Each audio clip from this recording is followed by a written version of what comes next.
کیا قرآن و سنت کے واضح حکم کے بعد بھی مسلک کے فیصلے کی ضرورت باقی رہتی ہے؟ اصل میں مسلک قرآن و سنت سے احکام کے استنباط کا نام ہے۔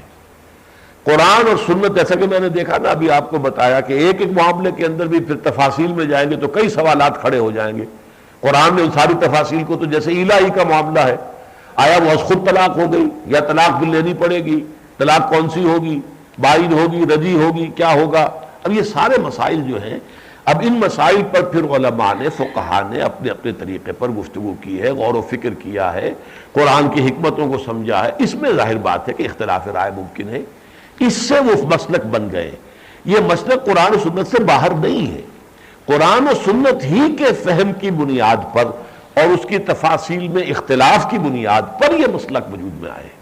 لہذا یہ جو ہے ہمارے ہاں بعض تعلیم یافتہ لوگوں کو جو اس مسلک کے لفظ سے جو ہے وہ بہت نفرت ہو گئی ہے، وہ صحیح نہیں ہے۔ آج بھی ظاہر بات ہے، فرض کیجیے کوئی شخص میرے متعلق حسن ظن رکھتا ہے کہ یہ شخص قرآن اور سنت کا علم اچھا رکھتا ہے، وہ مجھ سے کوئی رائے پوچھتا ہے اور میں کوئی رائے دیتا ہوں، اس پر عمل کر لیتا۔ اب یہ ہے کہ کچھ عرصے کے بعد وہی ایک مسلک بن جائے، ممکن ہے بہت سے لوگ اس کو اختیار کر لیں، وہ مسلک بن جائے گا۔ لیکن میں نے جو رائے وہ دی ہے، وہ تو دی ہے قرآن اور سنت کی اپنی تعبیر اور اپنی تشریح کے مطابق۔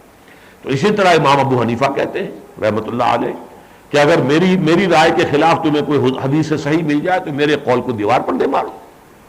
یہ ان میں یہ باتیں نہیں تھی، لیکن اختلاف رائے تھا۔ امام شافعی اور امام مالک اور امام ابو حنیفہ، ان کے مابین اختلافات ہوئے۔ امام احمد ابن حنبل تو خیر بعد کے امام ہیں۔